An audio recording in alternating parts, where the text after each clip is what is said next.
But 3 days and 200,000 miles into the flight, Mission Control did miss the significance of a cryptic message from the astronauts.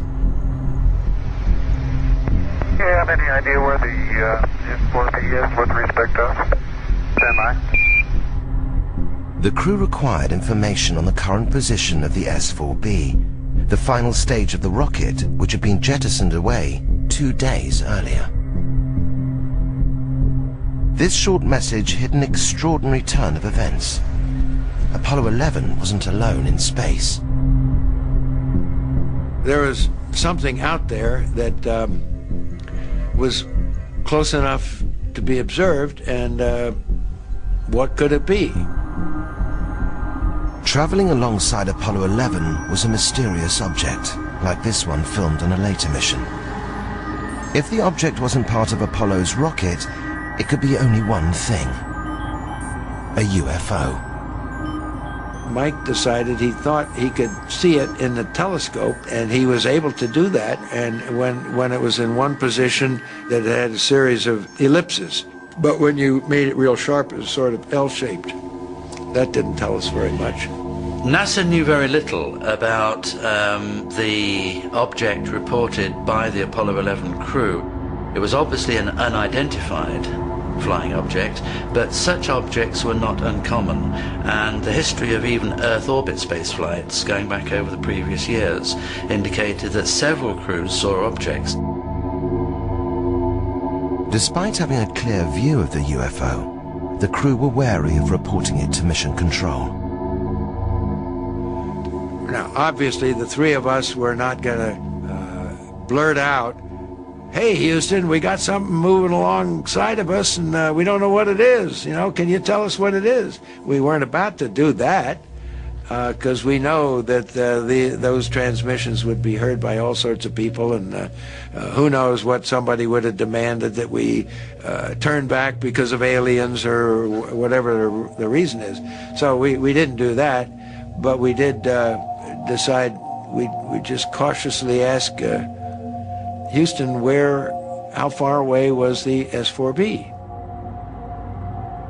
Unaware of the drama unfolding in space, Mission Control radioed the position back to Apollo 11. Apollo 11, Houston, the S4B is about 6,000 nautical miles from you now, over.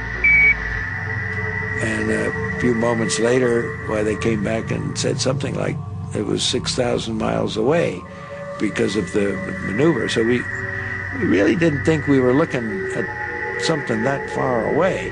So we decided that after a while of watching it, it was time to go to sleep and not to talk about it anymore until we came back in debriefing.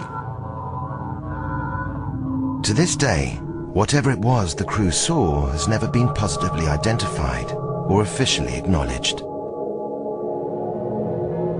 The possibility that you might encounter aliens in space has to be considered in a very sensible and positive and realistic way. There were a lot of people within the program who went off later and became convinced that UFOs existed.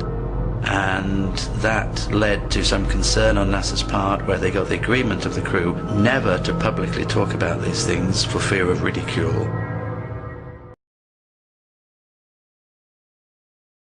I have been always interested in extraterrestrial life, and I don't know if it's true or not, but I had heard that someone was saying that you had seen a UFO. NASA said don't say anything about it, and we might as well get it from the horse's mouth. Buzz, did you see anything unusual up there?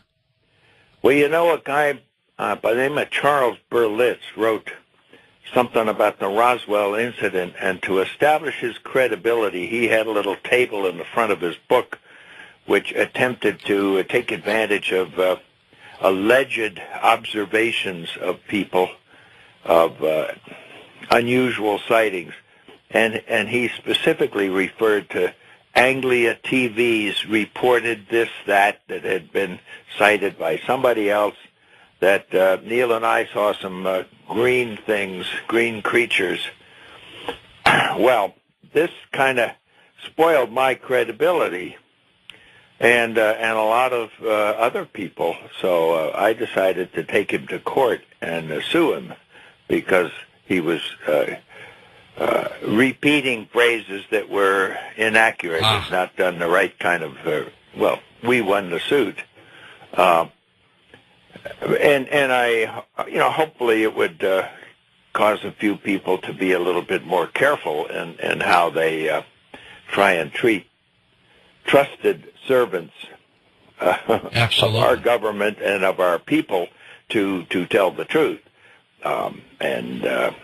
I just feel that it's a little irresponsible of people to, especially after so many years, to bring up subjects that have been explained rather thoroughly, especially in our case in debriefings.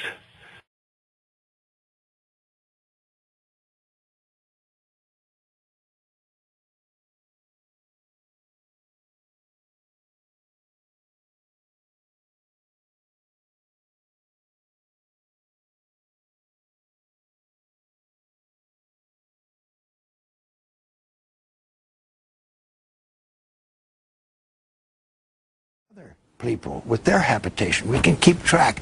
If there's something very important to be developed from the moon, I'm not sure what it is right now, and I sure think we should identify what it is for America to make such gross expenditures again for human habitation on the moon. We can help, we can join with, together we can explore the moon and develop the moon.